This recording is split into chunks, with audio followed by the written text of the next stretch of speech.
बीजी मिली क्या मैचिंग, वो भी सिर्फ 200 रुपए में।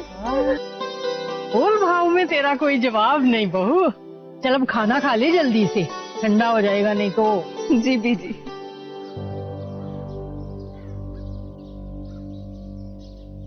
टिंकू ਇੱਥੇ ਆ।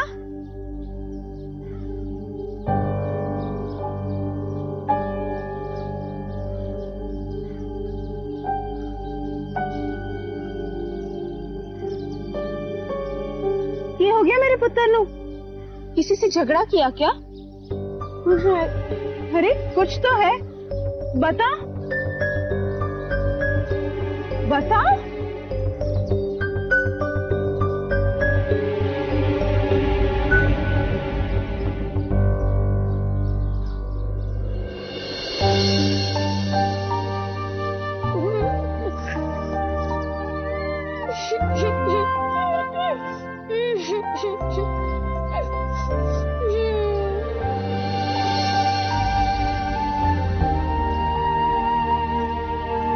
चाची से छुपाएगा?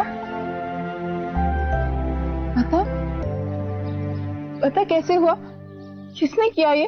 किसी ने मास्टर जी की मोटरसाइकिल पे मेरा नाम लिखकर मुझे फंसाया। उन्होंने मेरी बात भी नहीं सुनी, उन्होंने मुझे बहुत मारा। ये देखो चाची, बहुत दुख है। उन्होंने कहा कि अगर अपने बापूजी को नहीं लाया तो मेरा नाम स्कूल से निकाल देंगे। ऐਵੇਂ ही चिंता कर रहा है मेरा पुत्र। तेरे मास्टर जी की बैंड ना मैं बजाऊंगी, मैं चलूंगी तेरे साथ स्कूल, ठीक है? अब हंस दे, हंस दे, हंस दे, हंस दे, हंस दे। हंस दिया मेरे पुत्र ने। अब है ना, मैं तुझे मोबाइल वाला खिलौना दिलाऊंगी, ठीक है? शेर कभी रोता है क्या? नहीं ना? चल बैग निकाल, जा झूले पे जा।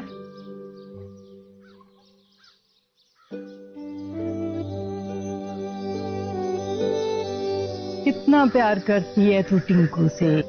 काश ये सब देख के रब तेरी झोली में भी एक बच्चा डाल देता। डाल तो दिया है दीदी, कि मेरा टिंकू मेरी कोख से नहीं जन्मा तो क्या हुआ, है तो मेरा ही पुत्र ना।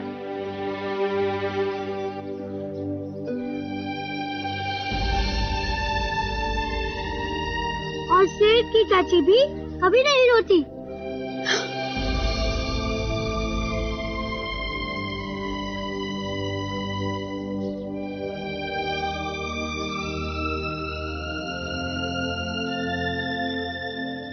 बदमाश। बहू ये मेरी आंख की दवा मंगा देना दवा की दुकान से। जी बीजी।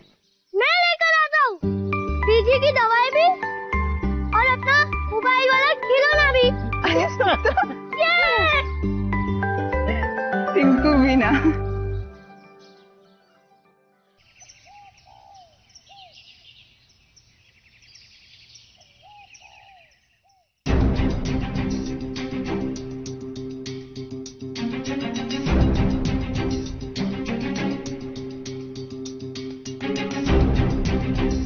बीजी मुझे बहुत फिक्र हो रही है, टिंकू अभी तक लौटा नहीं। वो इतनी देर तक कभी भी बाहर नहीं रहा।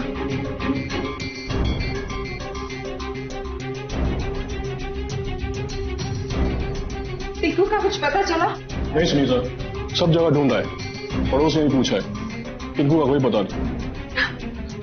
हाय रब्बा, मेरे बच्चे के साथ कोई अनहोनी तो नहीं हो गई? टिंकू का कुछ पता चला? टिंकू के सारे दोस्तों से पूछ लिया, किसी को कुछ पता नहीं। देखिए, अगर मेरे बच्चे को कुछ हो गया ना तो मैं जिंदा नहीं रह पाऊंगी। अब पुलिस को फोन लगाइए।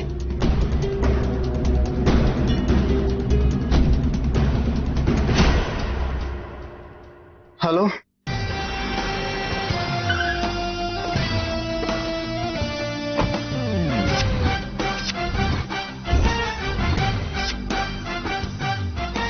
क्या नहीं है? ACP Rathore, emergency task force, आपने फोन किया था? जी हाँ, मैंने ही फोन किया था। वैसे टिंकू मेरा ही बेटा है।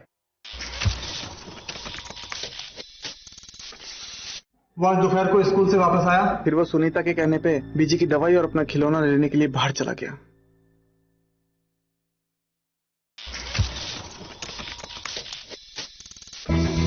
उसके बाद से मेरे बच्चे की कोई खबर नहीं।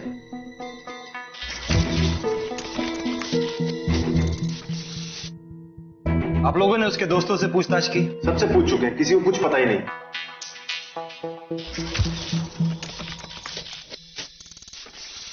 कोई फिरौती की कॉल? नहीं, कोई कॉल नहीं आई। आखिरी बार वो दवा की दुकान पे देखा गया था। हमें उसके मालिक से पूछताछ करनी होगी। वो पास ही रहता है, मैं उसे बुला के आता हूं। टिंकू का कोई फोटो है? जी हाँ, है।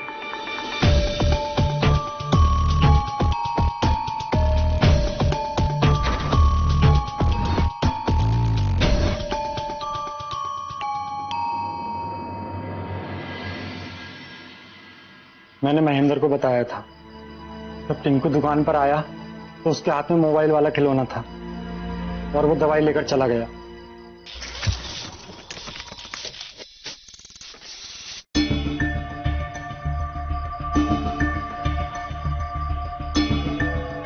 घबराओ मत, पसीना पोंछ लो, गर्मी बहुत है ना। और क्या नोटिस किया था तुमने? कुछ खास तो नहीं सर। खास नहीं तो आम ही सही। टिंकू को आखिरी बार तुमने देखा था, याद करके बताओ। उसके साथ कोई और भी था? साहब मेरा नाम तो नहीं आएगा ना? बिल्कुल नहीं आएगा गुलशन। तुम जो जानते हो बताओ हमें। टिंकू जब दुकान पर आया तो उसके साथ बलवंत की पत्नी कुलविंदर भी थी। क्या बोल रहा है? टिंकू के साथ कुलविंदर थी? क्या गुलशन, तूने ये बात मुझे पहले क्यों नहीं बताई? क्योंकि तुम्हारी दहीसर वाली जमीन की दुश्मनी में मैं नहीं पड़ना चाहता था। अगर मैं तुम्हें बता देता तो तुम पता नहीं क्या करते। पूरी बात बताओ गुलशन। अगर दोनों परिवारों के बीच में पहले से ही झगड़ा था तो ये बात हमसे छुपाई क्यों?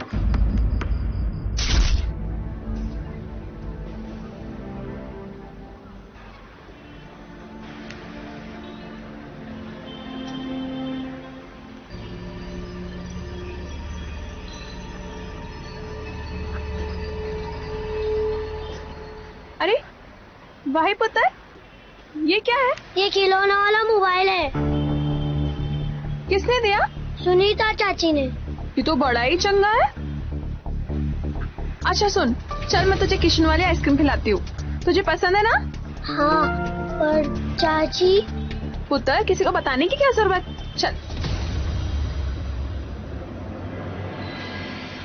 चल। कुलविंदर उसको किशन की आइसक्रीम खिलाने की बात करते करते वहां से ले गई, जबकि दोनों परिवारों के बीच में 36 का आंकड़ा है। इसलिए मैं हैरान था। मुझे पक्का लग रहा है सर, मेरे बेटे को उसी ने गायब किया है। ये बलवंत रहता कहाँ है? ACP Rathore, emergency task force.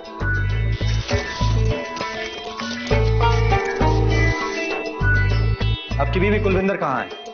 Kulwinder!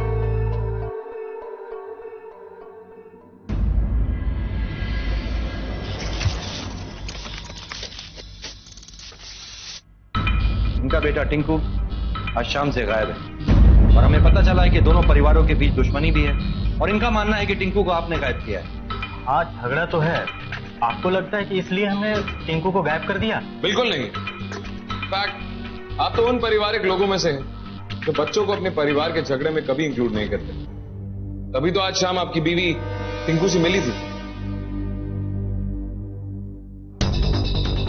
आपने उसका आइसक्रीम खिलाई थी ना? क्यों? मुझे क्या जरूरत था आइसक्रीम खिलाने की? बोल ना। अरे बोलती क्यों नहीं? ये क्या बताएगी? आप मुझसे पूछिए। 2 दिन पहले मेरे टिंकू ने इसे किसी गैर मर्द के साथ देख लिया था, तभी तो इसने मेरे बच्चे को गायब कर दिया। क्या? नहीं, ये गलत बोल रही है। टिंकू ने किसी और को देखा होगा। बलवंत, हमारे बीच जो कुछ भी हो, लेकिन मेरे बच्चे का कोई कसूर नहीं। कर मेरे बच्चे का कुछ होना। अगर मुझे कुछ करना होता तो बहुत पहले ही कर चुका होता महेंद्र। सच छुपाए नहीं छुपता बलवंत, आज नहीं तो कल सामने आ ही जाएगा। और एक सच ये है कि टिंकू को आइसक्रीम खाने के बाद किसी ने नहीं देखा, और 2 दिन पहले जो उसने आपके बारे में सच बताया, उसके बाद आपको उसको मारने की वजह भी थी। उसके बाद आप दोनों के बीच की पारिवारिक दुश्मनी तो है ही। देखिए, मैंने टिंकू को आइसक्रीम खिलाई थी। टिंकू पता है कैसी थी आइसक्रीम? अच्छी है। तो मैं अब निकलूं? हाँ तू भी संभाल के जाना। हाँ हाँ। लेकिन उसके बाद मैं बाजार से सब्जी लेकर घर आ गई थी। वहां से टिंकू कहाँ गया मुझे नहीं पता। बहुत जल्द पता चल जाएगा आपको भी और हमें भी। श्री, तलाशी लो घर की।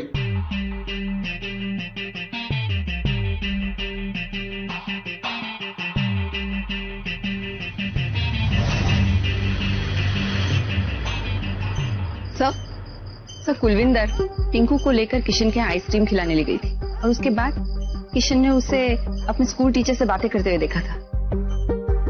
उन्होंने मुझे बहुत मारा। और उसी टीचर ने टिंकू को मारा भी था। श्री, टिंकू की तस्वीर लोकल पुलिस को भिजवा दो। इनसे डिटेल ले लो कि उसने उस दिन क्या पहना था। आयशा, उस मास्टर को इंटरोगेशन के लिए बुलाओ। आप टिंकू के स्कूल में मैथ टीचर हैं? जी हाँ सर।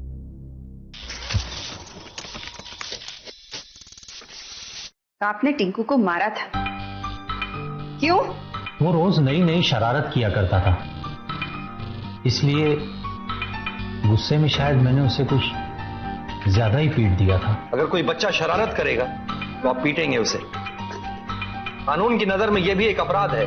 आप पर सख्त कार्रवाई की जाएगी और इसके लिए आपको जेल भी हो सकती है।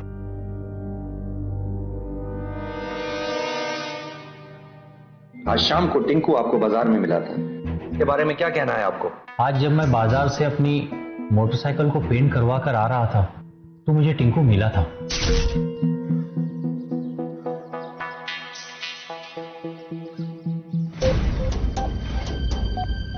पूरे 500 रुपए लगे मोटरसाइकिल को पेंट करवाने के।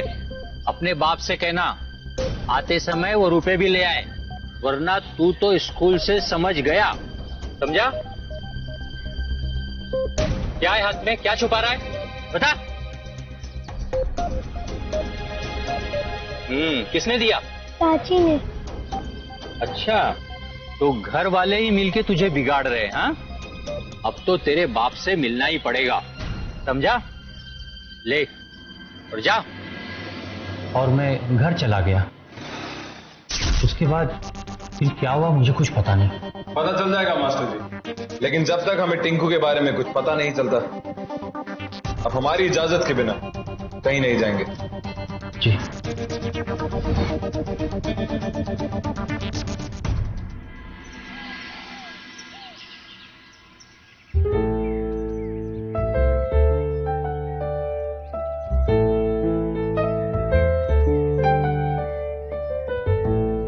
रेम्बो, रेम्बो,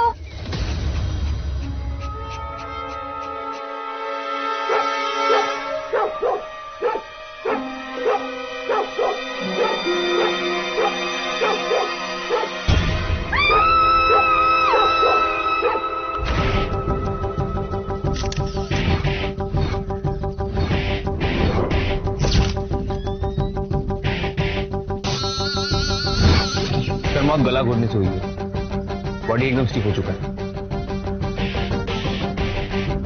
सर, टिंकू के घर वालों ने कहा था कि उसके गले में एक सोने का चेन और एक ताबीज भी था, और अब वो दोनों गायब हैं। हो सकता है उसी सोने की चेन को चुराने के लिए इस टिंकू को मारा गया है।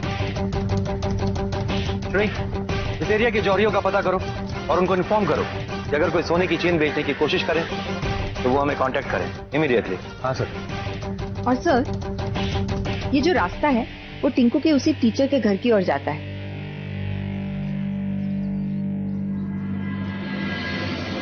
क्या कौन है? पता करो वो कहीं भागने की कोशिश तो नहीं कर रहा है। I'll do that. बॉडी से कुछ और मिला श्री? हाँ सर। ये तो मोबाइल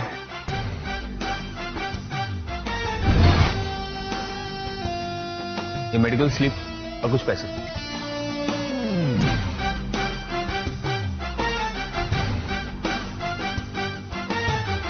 ठीक है श्री, बॉडी को पोस्टमार्टम के लिए लैब भेजो। अच्छा। मार डाला मेरे बच्चे को बीच, मार डाला। हौसला रख, संभाल अपने आप को। जाने किसकी नजर लग गई मेरे बच्चे को पीछे, किसकी नजर लग गई। मार डाला मेरे बच्चे को पीछे, मेरी बच्चे हो गई। आपने तो कहा था कि मेरे बच्चे को ढूंढ कर ले आएंगे, जान तक नहीं बचा पाए उसकी। क्यों? अब जाइए, जाकर ढूंढ के लाइए जिसने मेरे बच्चे को मारा है। जिस किसी ने भी ये बेरहम काम किया है तो बहुत जल्द हमारी हिरासत में होगा। तो इंतजार किस बात का कर रहे हैं आप? जाके बलवंत और उसकी बीवी कुलविंदर को पकड़िए ना। हमारे खानदान का इकलौता वारिस था टिंकू, इसीलिए वो लोग उसकी जान के पीछे पड़ गए ताकि सारी जमीन हटा लें। अरे एक बार बोल के तो देखते, मैं सारी जमीन उनके नाम कर देता। पर मेरे बेटे की जान क्यों ली?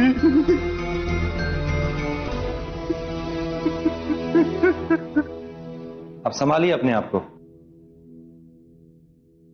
हम इन्वेस्टिगेट कर रहे हैं और अभी तक की जानकारी के हिसाब से हमें यह केस छिनैती का लग रहा है,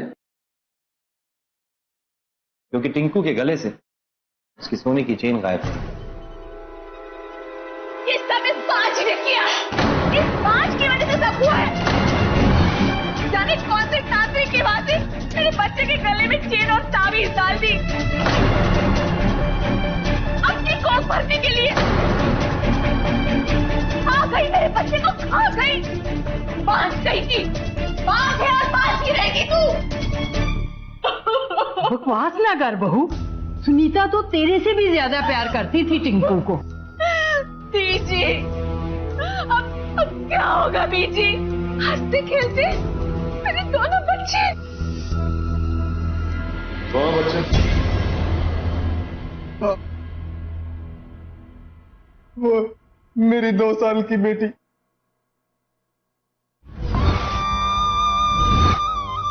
छत से गिरकर मर गई।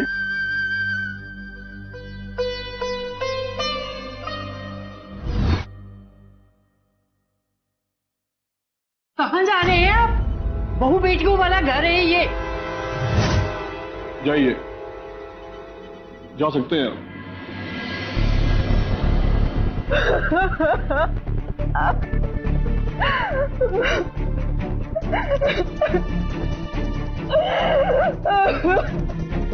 वैसे तो ये सही वक्त नहीं है सवाल पूछने का, पर फिर भी अगर आप टिंकू से इतना प्यार करती तो आरती आपसे इतना नफरत क्यों करती? भाभी ठीक ही कह रही थी, बांझ हूं मैं। मेरे नसीब में औलाद का सुख है ही नहीं, लेकिन दिल तो माँ का है ना। टिंकू को देख के मेरी ममता जाग जाती थी और मैं ये भूल जाती थी कि मेरा साया भी उस पर नहीं पड़ना चाहिए। वो ताबीज मैं उसकी रक्षा के लिए लाई थी। मैं नहीं जानती थी कि वो ताबीज और वो चेन वही उसके मौत का कारण बन जाएंगी।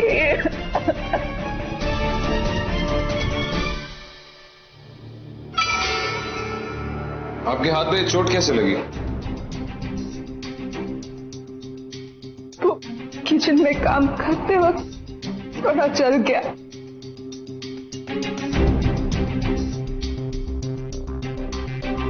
सर, एक आदमी ने एक ज्वेलर को ये चेन बेचा था, वो पकड़ा गया।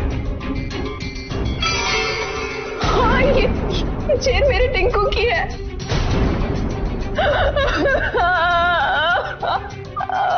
मेरा टिंकू।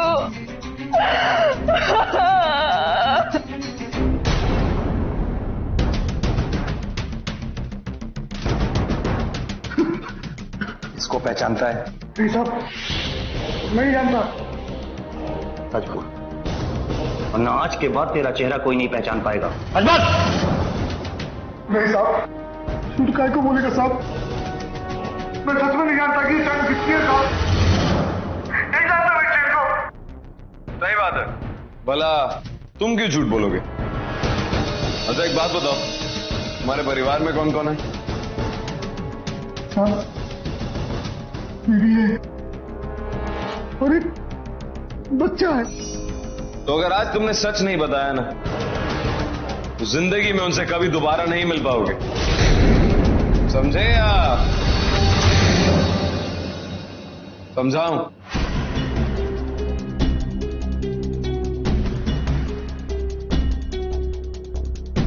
याद आ गया होगा तुझे, अब बोलना शुरू कर।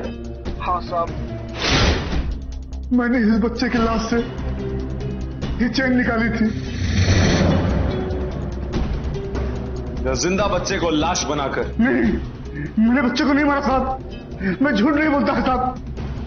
मिंटू साहब घर से जा रहा था, तभी अचानक मेरा पैर किसी चीज पर पड़ गया और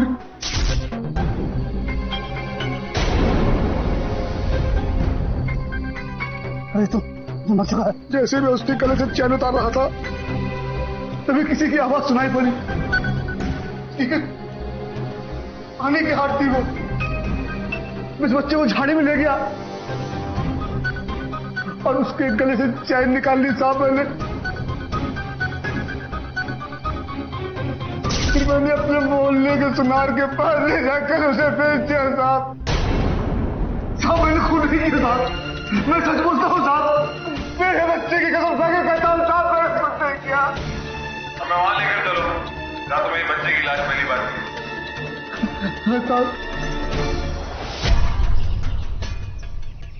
आइए आइए साहब, यही पड़ा था। नहीं नहीं, यहाँ नहीं। ठीक से याद करके बताओ, वरना सारी दारू यहीं उतार दूंगा। सर यहाँ पड़ी थी उसकी लाश। पक्का? पक्का सर, यही मैंने उसकी चैन निकाली थी और मैं खींचता हुआ उधर ले गया था।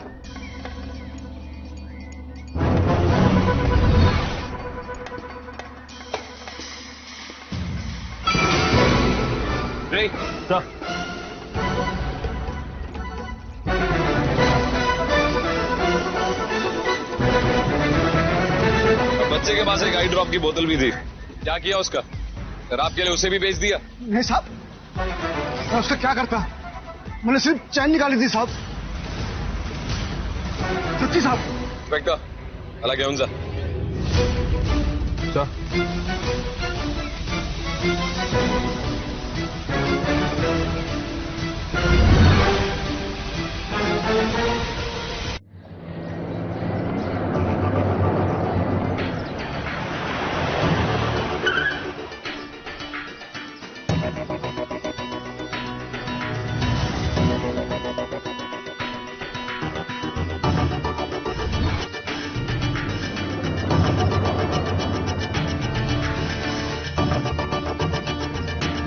क्या पता चला आप लोगों को?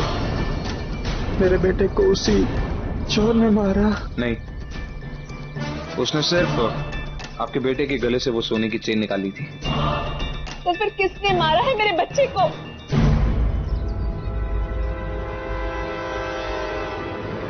इसने। जी? हमें यकीन है कि उसी कातिल के कपड़े का टुकड़ा है जो हमें हादसे की जगह पे मिला। क्या आप में से कोई इसके बारे में हमें कुछ बता सकता है? ये किसका है?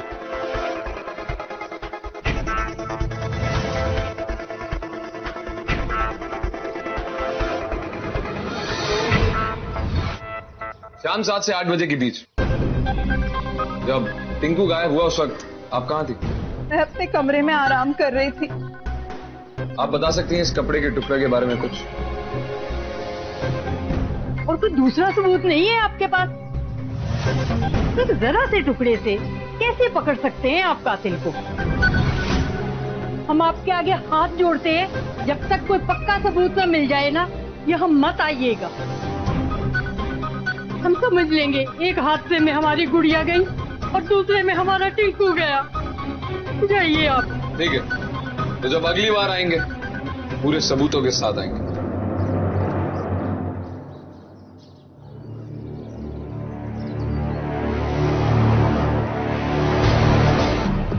अभी तक एक बात समझ में नहीं है कि टिंकू की हथेली पे निशान आए कैसे? गले पे जो निशान है वो गला घोटने की वजह से आए हैं, लेकिन इसके हाथ पे ये निशान ये कैसे है? सर शायद टीचर ने उसे मारा था, उसके हो। टिंकू की हथेली पे 2 निशान, एक तो उसके टीचर के मारने की वजह से है, लेकिन ये दूसरे निशान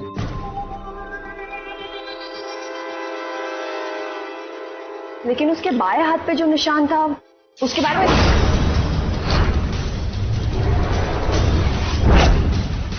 राउते?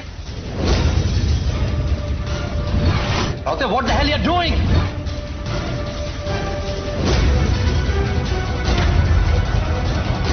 Raute, leave her! Raute, I'm saying leave her!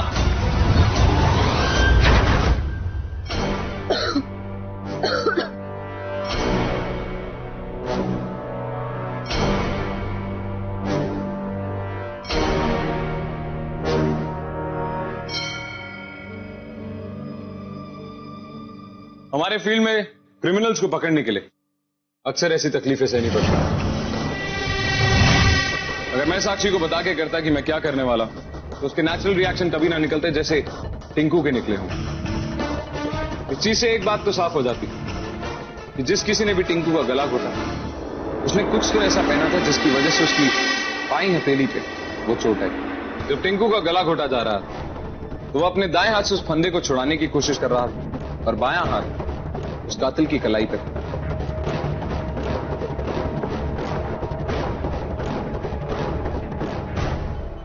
I think we found a killer.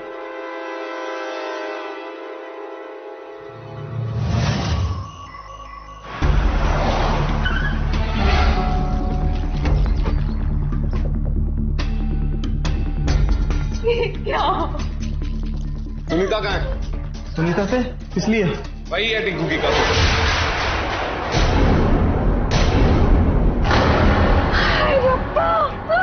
आरती, जय जी संभालो अपने आप को। आरती, क्या कह रहे हैं आप? वही जो आप सुन रहे हैं। आप ही ने कहा था ना कि कातिल के खिलाफ सबूत लेकर आप वही लेकर आए। सुनीता, सुनीता, सुनीता,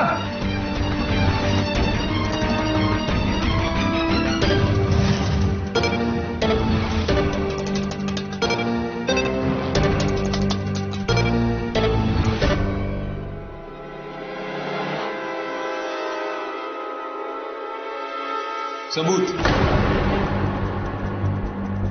सुनीता शाम को 7 से 8 अपने कमरे में आराम नहीं कर रही थी। इतनी देर से सुनीता घर पे नहीं, आप लोगों को खबर तक नहीं। हमसे छुप के भाग गई होगी। वो अपने मायके चली गई होगी। नंबर लाइए वहां का।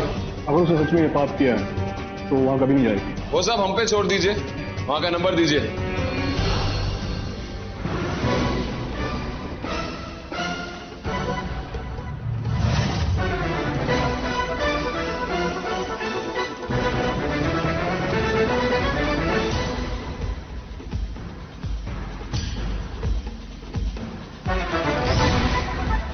आपने देर कर दी आने में, भाग गई वो।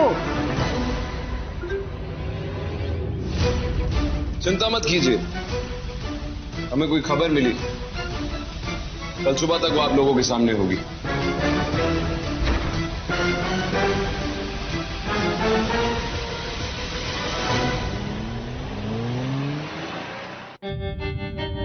तुमने वहां पे झूठ क्यों बोला कि सुनीता के बारे में तुम्हें कुछ इन्फॉर्मेशन मिली है? सच बाहर निकलवाने के लिए। कौन सा सच? सारा परिवार जानता है कि सुनीता कहाँ है। देखा नहीं तुमने सारे परिवार वाले कैसे बिहेव कर रहे थे? और इतने बड़े परिवार के इतने सारे सदस्यों की नाक के नीचे से निकल के आखिर वो कैसे जा सकती है? और उसके बाद जब मैंने सुनीता के मायके का नंबर मांगा तो सुखबीर कितना हिचकिचा रहा था वो नंबर देने में। एंड गेस व्हाट, मैंने सुनीता के मायके पहले ही फोन करके पता कर लिया। उनमें से किसी को नहीं पता था कि आखिर सुनीता कहाँ है। और अगर मान लिया जाए कि सुनीता के ससुराल वालों को ऐसा लगता है कि सुनीता ने ही आरती के बच्चों को मारा है, तो वो कम से कम एक बार तो उसके मायके फोन करके पूछने की कोशिश करते कि वो कहाँ है, या उन्हें बुरा भला सुनाते। लेकिन उन्होंने ऐसा कुछ नहीं किया, क्योंकि उन्हें अच्छी तरह पता है कि आखिर सुनीता कहाँ है। इनफैक्ट उसकी जान खतरे में है रात भर। सुनीता के ससुराल में गैस स्टोव है, कोई कच्चे तेल या मिट्टी के तेल से जलने वाला चूल्हा नहीं। लेकिन फिर भी ऐसे मातम के माहौल में मैंने उनके घर में 2 केरोसिन के भरे हुए कैन देखे। जब हम पहली बार गए थे तब वो कैन खाली थे। सुनीता की जान को खतरा है राठौड़ और उसके अपने परिवार से। लेकिन सुनीता तो उसके घर पे थी नहीं ना। उन्होंने उसे कोई ऐसी जगह रखा है जहां उसे आराम से मार सके। लेकिन कहां? यही तो पता लगाना है राठौड़। 1 मिनट, तुम्हें वहां पे एक मैसेज आया था, वो मैसेज क्या था? होम लोन के लिए था।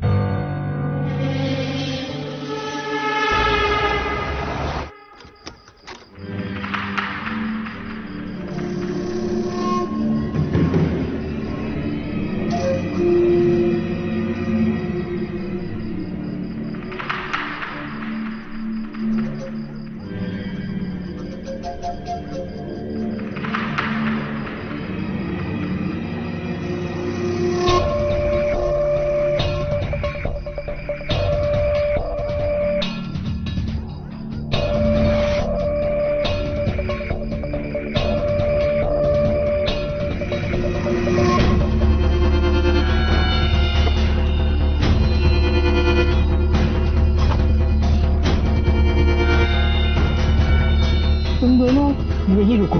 सुखबीर, बड़ी बहू,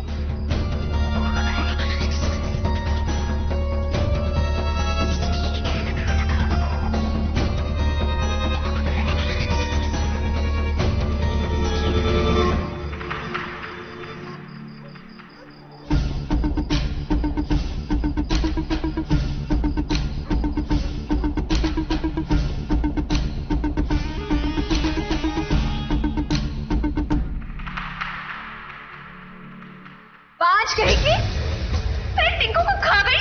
क्यों किया तूने ऐसा? बोल क्यों किया तूने ऐसा? क्यों किया?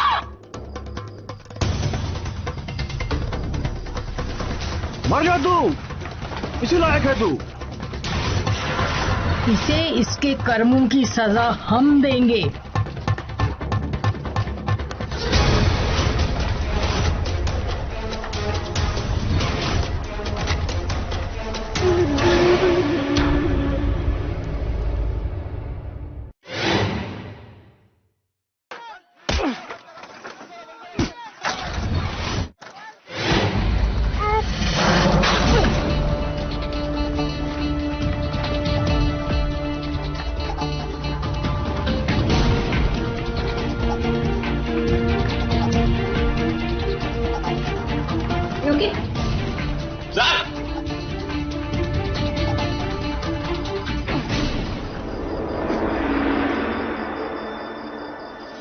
चलिए।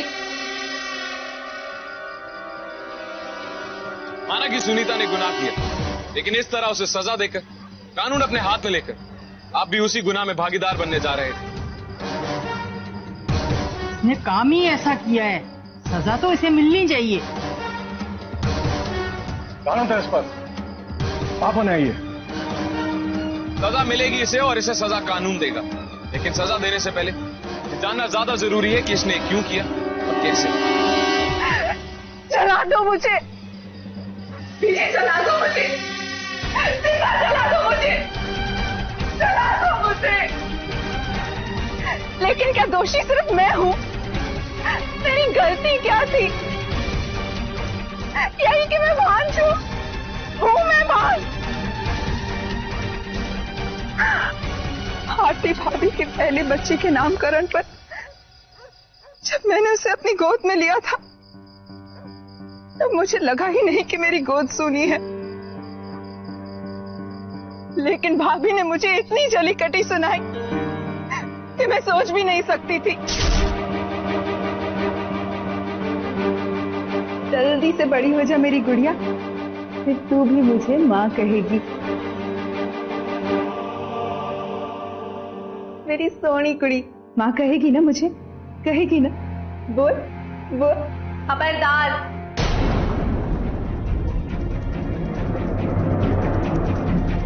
तुझ जैसी बांझ का साया भी मेरी बच्ची पे नहीं पड़ना चाहिए। कुछ महीनों के लिए मैं मायके चली गई।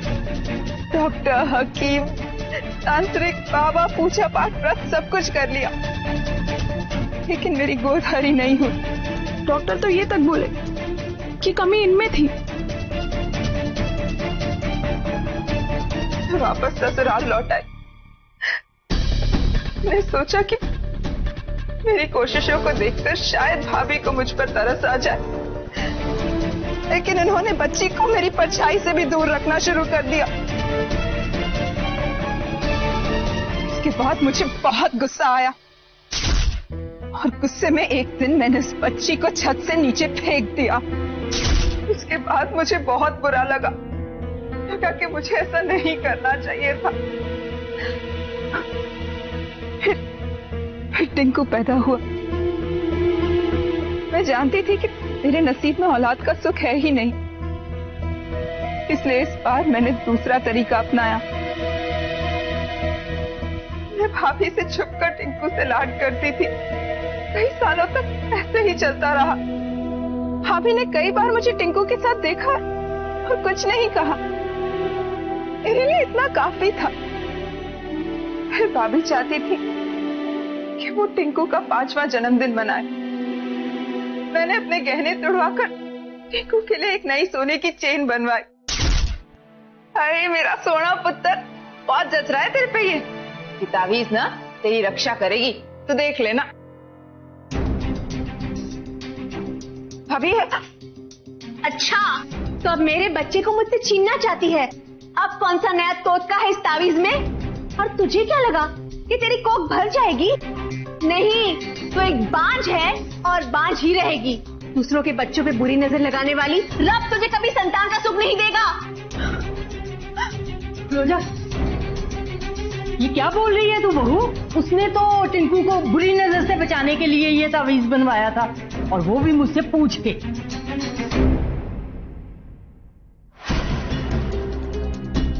मत पहनाइए बीजी। देख, तू इसके जन्मदिन तक इसके गले से नहीं निकालेगी। उसके बाद जो तेरा माना है ना, करती रहना। मैं पूरी रात नहीं सोई। मैंने सोच लिया था, भले ही मेरे नसीब में संतान का सुख ना हो, लेकिन भाभी के इस घमंड को मैं तोड़कर ही रखूंगी।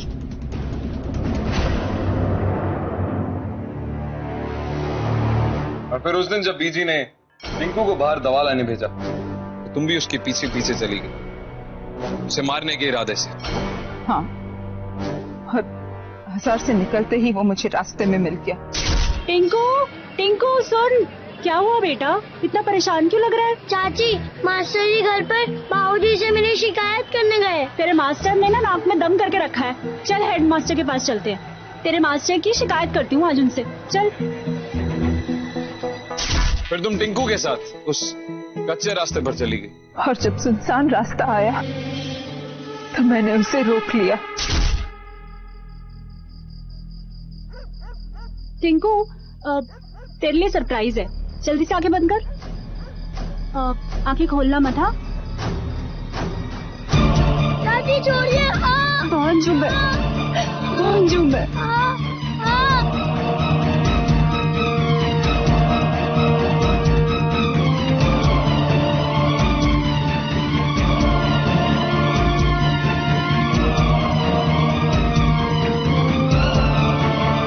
फिर उस दिन जब हम वो दुपट्टे का टुकड़ा लेकर घर आए, तो बीजी पहचान गई थी कि वो दुपट्टा आखिर है किसका। लेकिन आपने हमसे उसकी असली पहचान छुपाई। हाँ, उस रात जब ये टिंकू के पीछे गई तो इसने समझा मैं सो रही हूँ, लेकिन मैं जाग रही थी। इसे निकलते मैंने देख लिया था। तुम लोगों से भी इसने झूठ बोला कि ये आराम कर रही थी अपने कमरे में। मैं अपने कमरे में आराम कर रही थी, और वो दुपट्टे के टुकड़े जो तुमको मिले, वो दुपट्टा मेरा देखा हुआ था। दीदी मिली क्या मैचिंग? मैं तो देखते ही पहचान गई कि ये डाइन ही घर के बच्चों को खा गई। फिर मेरे कहने पर सुखबीर इसे बहलाकर यहाँ ले आया और देखो सबके सामने इसने सच बक ही दिया।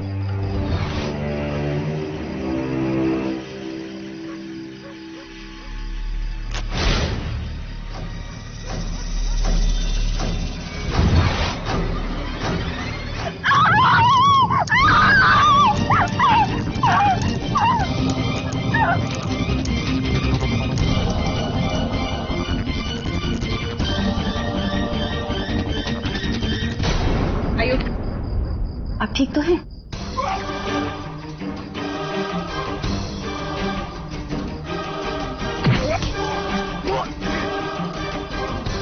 आरती, तुम एक मां होने के बावजूद एक दूसरी औरत के मां होने और मां कहलाने की चाहत को भी समझ नहीं पाई। अफसोस, सुनीता ने बहुत बड़ा जुर्म किया है, लेकिन उसके बीज उसके दिल में तुमने बोए थे। एक तरफ जहां हमारा देश तरक्की की तरफ अग्रसर है, दुनिया के साथ कंधे से कंधा मिला के आगे बढ़ने के लिए तैयार है, वहां दूसरी तरफ ऐसी धारणा रखना, ऐसे अंधविश्वास पर यकीन रखना कि अगर एक बांझ का साया किसी बच्चे के ऊपर पड़ेगा तो उसका असर गलत होगा, या फिर अगर एक बांझ की गोद में किसी बच्ची को दे दिया जाए तो वो बच्ची भी बंद हो जाएगी। डिस्गस्टिंग। जबकि एक औरत के मां ना बनने में उसका पति भी जिम्मेदार होता है।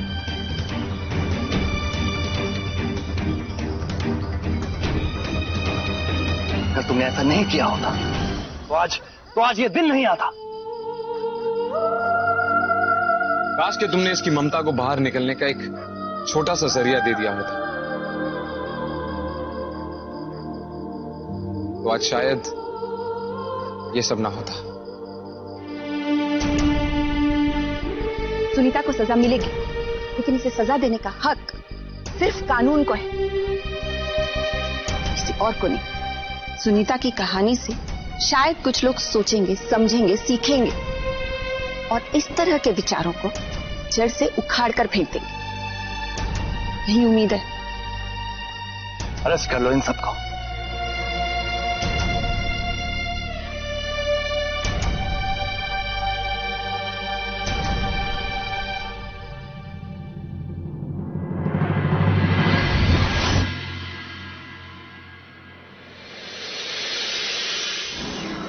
सर, जैसा लगता है कि शायद किसी ने इसको मारा होगा और इसकी बॉडी के टुकड़े करके इस समुद्र में फेंक दिया होगा। इसके सर के पीछे एक वुंड है, लगता है किसी ब्लंट और भारी मेटालिक ऑब्जेक्ट से इसे मारा गया है। बॉडी के टुकड़े सिर्फ इसलिए किए जाते हैं ताकि उसे ढूंढने में मुश्किल हो।